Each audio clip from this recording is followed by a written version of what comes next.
ये सब तो क्षणिक है, लेकिन क्षणिक में ही आदमी इतना अहंकार कर लेता है कि आदमी किसी के सामने झुकना नहीं चाहता। रावण कहता था रावण टूट सकता है लेकिन रावण झुक नहीं सकता।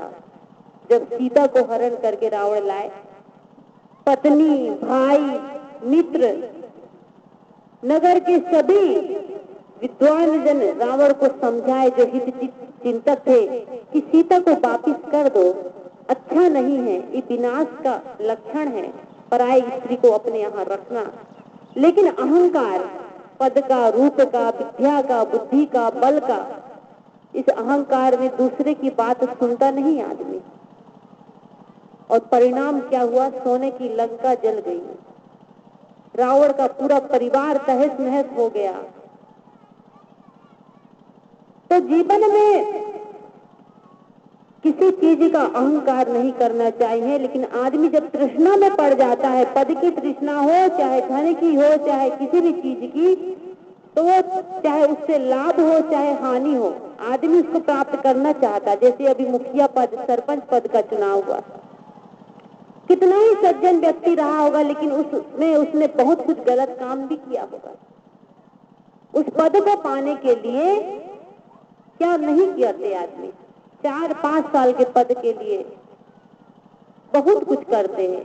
एक जगह एक भक्त था, कबीर पंथी, सरपंच पद के लिए खड़ा हुआ। हकीकत घटना है, संयोग से मेरा उनके यहाँ जाना हुआ, कार्यक्रम का निमंत्रण लेके। तो उसके पड़ोस के लोगों ने कहा, साहब आप जिसको कबीर पंथी कहते हो और बहुत बुरा आदमी है, आप कहते हैं भक्त हैं। हम बोले क्यों? तो बोले वो सरपंच पद के लिए खड़ा हुआ। हम बोले कि सरपंच पद में खड़ा होना क्या बुरी बात है? तो बोले बुरी बात ये नहीं है साहब, बुरी बात ये है कि बहुत सारे वो बकरा कटवाया और दारू बंटवाया, पद में जीतने के लिए पार्टी दिया, गांव गांव जाके शराब बंटवा रहा है। तो ये पद, ये प्रतिष्ठा, ये तृष्णा आदमी को क्या नहीं करवा देती। इसलिए कहते हैं पाप का मूल लोभ है। लोभ जो है उसका मूल है, पाप का मूल है लोभ। पाप का बाप क्या है? जो पाप हम करते हैं वो लोभ में पड़ के ही करते हैं। एक बार एक पंडित जी थे, उनकी शादी हुई और शादी होके जब घर आए तो अपनी पत्नी को बोलते थे, तुम कुछ नहीं जानती, कम पढ़ी हो, गांव की हो, मुझे देखो 4 वेद 6 शास्त्र सब चीज पढ़ा हूं। पत्नी बड़ी दुखी होती अपनी पति की बात सुन के। अब क्या करे, उस समय लड़कियों को पढ़ाया नहीं जाता था, इसलिए बेचारी कम पढ़ी हुई थी। अपने नैहर गई, नैहर में अपनी माँ से बोली कि मुझे पति हर दिन यही बोलते हैं, मुझे देखो मैं कितना विद्वान हूँ, इतना पढ़ा हूँ, काशी नगरी में जाके पढ़ा हुआ हूँ, और तुम अनपढ़ गवार के गले मेरे माता पिता डाल दिए हैं। माँ ने कहा ठीक है, उनसे एक ही प्रश्न करना तब जब जाओगी तुम, कि पाप का बाप क्या है, बस एक प्रश्न करना, और उससे वो हार जाएंगे, निश्चित ही हार जाएंगे। और दोबारा वो तुमको ये शब्द नहीं बोलेंगे कि अनपढ़ हो, गवार हो, मूर्ख हो। लड़की जब अपने ससुराल जाती है, पति का स्वभाव था जब गुस्सा आए डांटना शुरू किए करे तो बस ऐसे ही बोले अनपढ़, गवार, मूर्ख। उन्होंने कहा स्वामी आप बड़े विद्वान हो, पढ़े लिखे हो, काशी नगरी में पढ़ के आए हो, शास्त्र करके आए हो, मुझे सिर्फ एक प्रश्न का उत्तर दे दो तो मैं आपको मानूंगी कि सचमुच में आप विद्वान हो। तो बोले क्या प्रश्न का उत्तर? तो बोले कि पाप का बाप कौन है? अब बताओ, पाप का बाप पूछिए। अब उनने इतना शास्त्र पुराण सब पढ़ा था, लेकिन किसी में नहीं लिखा कि पाप का बाप कौन है। अब वो सोचे कि हर कोई के बाप होते, लेकिन पहली बार सुने कि पाप के भी कोई बाप होते हैं। सोचते रहा, एक दिन बीत गया, 2 दिन बीत गया। पत्नी ने कहा बताइए कि पाप का बाप क्या है। उसको बड़ी शर्मिंदगी लगी कि पत्नी के सामने हारना पड़ा। रोज तो मैं इसको डांटता था कि अनपढ़ हो, गवार हो, कहाँ मेरे माँ बाप ने तुम्हें मेरे गले में डाल दिया, लेकिन आज ऐसा प्रश्न कैसे पूछ बैठी। जरूरी नहीं कि आदमी स्कूल में पढ़े तभी समझदार ज्ञानी होता है, जो अनपढ़ है वो भी बड़े समझदार होते हैं।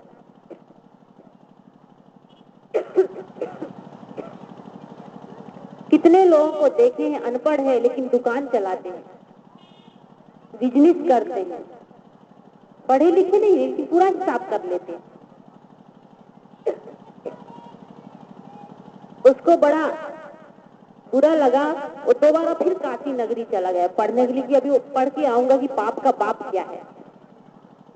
जब गया तो जहां रह के वो पढ़ाई किया उसी के सामने वेश्यालय था, वेश्या का कोठा था जहां वेश्या लोग होती, नाच गाना चलता है। वेश्या उस पंडित को पहचानती थी, सामने ही वो पंडित का मकान था जहां वो शास्त्र पढ़ाई किया। वेश्या छत से देखती है कि ये पंडित जी तो अभी गए हुए थे पढ़ाई पूरी करके, ये वापिस क्यों आ गए। वेश्या नीचे आई, पंडित जी को प्रणाम किया। वेश्या ने पूछा, पंडित जी इतनी पढ़ाई करके आप वापिस गए लेकिन फिर इसी स्कूल में क्यों आ गए। पंडित ने कहा कि क्या बताएं आपको। वेश्या ने कहा, बताओ क्या समस्या है। आप तो शास्त्र ज्ञान सब जानते हो और विद्वान हो, विद्वानों के जीवन में समस्या क्या, लेकिन सबके जीवन में समस्या आती। विद्वान हो चाहे जो हो, लेकिन समस्या तो आती ही है, लेकिन समस्या का समाधान भी होता है। वेश्या ने बहुत जिद किया, तब शर्माते हुए पंडित जी ने बोले कि मेरी पत्नी ने प्रश्न पूछ लिया कि पाप का बाप क्या है और मैं उत्तर नहीं दे पाया, इसलिए फिर से की पढ़ाई करने आ गया। वेश्या समझ गई, उसने कहा बस इतना सा उत्तर, इसे तो मैं ही दे सकती हूँ।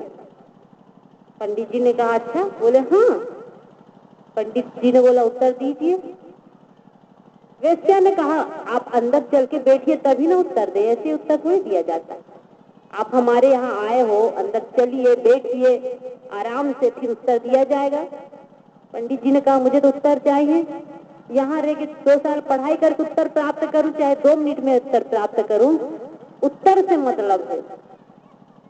पंडित जी वेश्या के यहाँ गए, सोफा पर बैठे। वेश्या पानी लेके आई, जलपान लेके आई।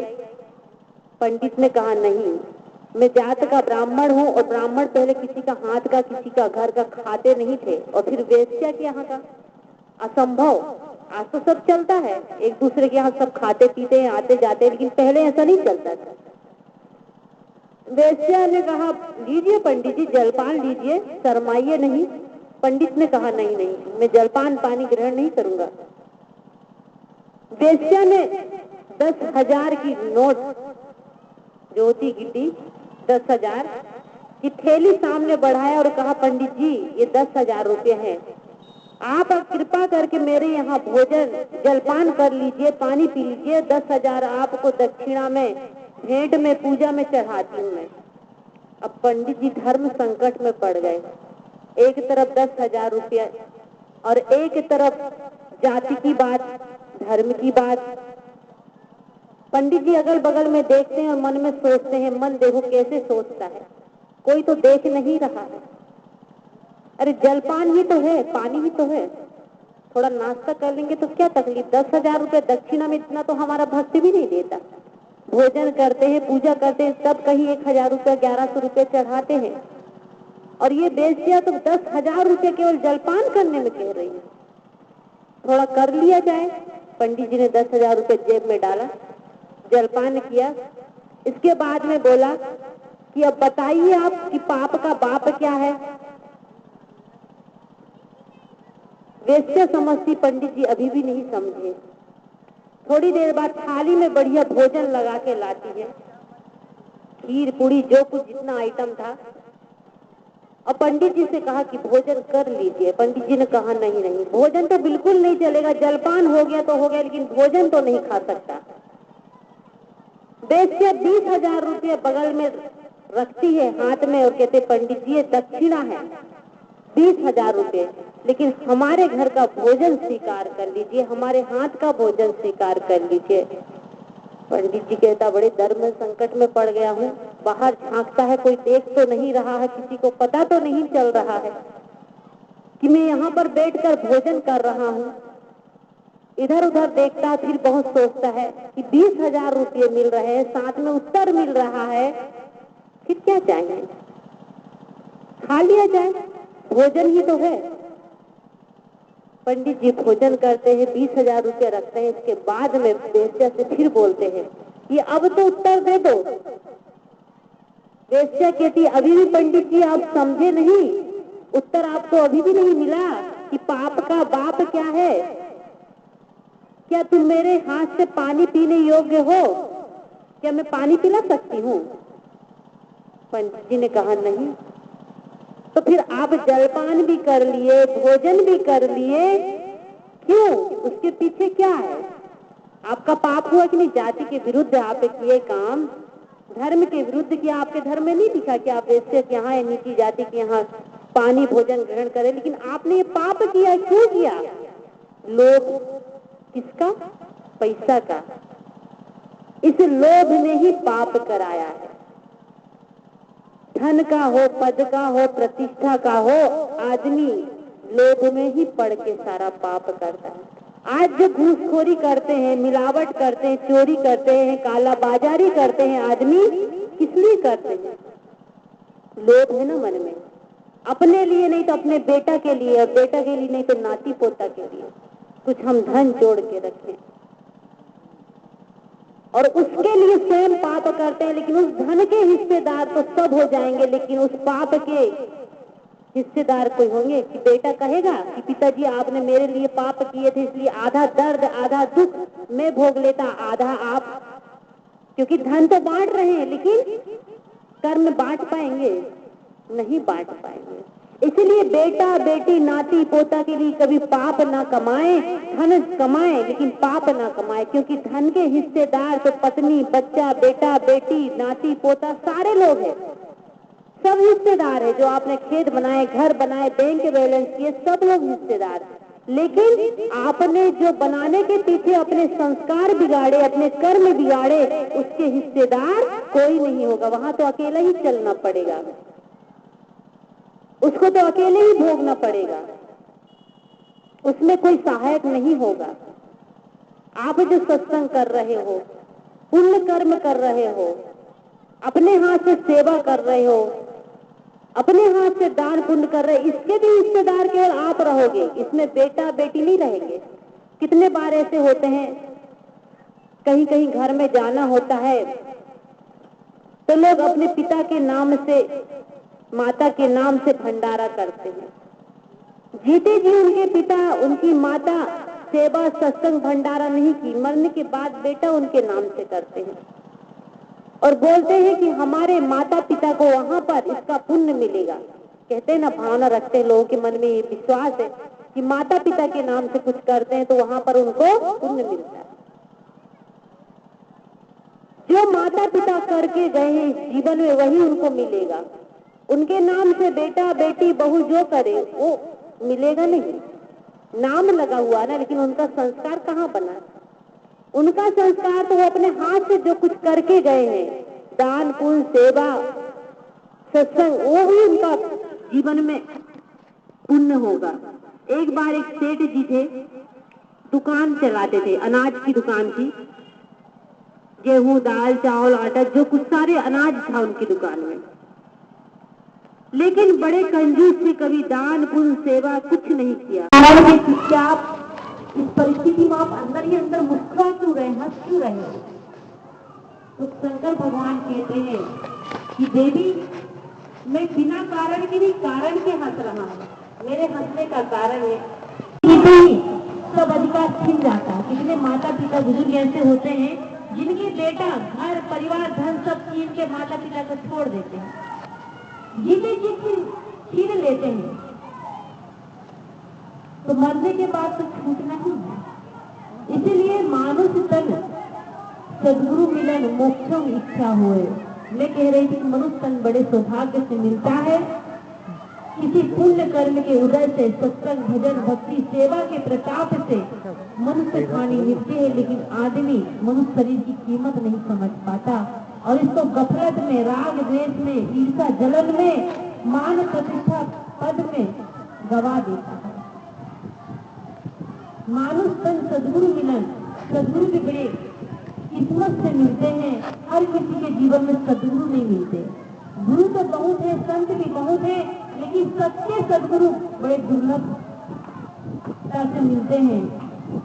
कहते हैं कि जिसके पुण्य में, मनुष्य के पुण्य जब उदय होता है तभी उसे सच्चे सदगुरु के द्वारा आत्मज्ञान, आत्मबोध होता है। सौभाग्यशाली वो है जो सच्चे सदगुरु को पाए हैं। और सबसे सच्चे सदगुरु अपने जीवन में हम झांकते तो सदगुरु कबीर साहब है, जो हर आडंबर, चमत्कार, भ्रम, जाल से आदमी को निकाल देते हैं और हर तरीका से आदमी को मुक्ति की ओर प्रेरित करते हैं। संसार में बहुत संत हैं, लेकिन सब आदमी को फंसाने वाले हैं। कोई तीर्थ में, कोई मूर्त में, कोई कहीं, कोई मंत्र में, कोई यज्ञ में, कोई हवन में, कोई पूजा में, पाठ में, कि इससे मुक्ति मिलेगी, उससे मुक्ति मिलेगी। लेकिन संसार में कई ऐसे महापुरुष हुए हैं, संत हुए हैं, जो कहते हैं कि अपने कर्म को सुधार लो, अपने संस्कार को खूब अच्छा बना लो, इसी में मुक्ति है, इसी में मोक्ष है। बाहर भटकने की जरूरत नहीं है। उनमें से संतों में सदगुरु कबीर साहब का नाम सर्वश्रेष्ठ है, जो आदमी को भ्रम जाल से छुड़ाते हैं, इसलिए उन्हें बंदी छोड़ कहा जाता है। मानुष तन सदगुरु मिलन मोक्षो इच्छा होए। इच्छा के ऊपर बता रही थी कि आदमी की इच्छा तो बहुत है, जिसकी कोई सीमा नहीं है, लेकिन मोक्ष की इच्छा होना सबसे प्यारी और सबसे अच्छी इच्छा है। इस इच्छा से सारी इच्छाएं पूरी हो जाती है। भोगों को भोगने से इच्छा पूरी नहीं होती, भोगों को त्यागने से होता है। संसार में जितने भी राजा महाराजा हुए, सभी ने संसार के भोगों को, संसार की चीजों को प्राप्त करना और उससे सुख लेने की इच्छा चाहा, लेकिन उन्हें इच्छा ने केवल नचाया और इच्छा पूरी नहीं हुई, क्योंकि तृष्णा ऐसी ही है, जो गड्ढा है मन की तृष्णा का, वो कभी नहीं भरता है। तो आप लोगों के समक्ष इस साथी पर तो देव ने निवेदन किया कि मानुष तन सदगुरु मिलन मोक्षो इच्छा होए। दुर्लभ तीनों परम है। इस संसार में तीन चीज दुर्लभ है। पाए सुयोग न खोए, इसको पाकर कभी खोना नहीं चाहिए। अर्थात मनुष्य शरीर पाए हो तो मनुष्य शरीर तो खोगा, लेकिन मनुष्यता हमारे अंदर आ गई तो अगले जन्म के लिए वो अच्छा संस्कार, वो पूंजी हमारी बन जाएगी। सदगुरु मिल गए हैं तो सदगुरु को कभी खोना नहीं चाहिए, छोड़ना नहीं चाहिए। सदगुरु की जितना बने तन मन धन से सेवा करना चाहिए। और हमारी इच्छा, सब इच्छा हो, लेकिन मोक्ष की एक इच्छा के लिए भी अपने दिल में, अपने दिमाग में जगह दीजिए, क्योंकि सारी इच्छाएं तो कभी पूरी नहीं हो सकती, ना ही किसी की हुई है। केवल मनुष्य की एक मोक्ष की इच्छा अगर हो जाए तो सारी इच्छाएं पूरी हो सकती है। बस इतना कहकर मैं अपनी वाणी को विराम देती। बोलिए सदगुरुदेव की जय।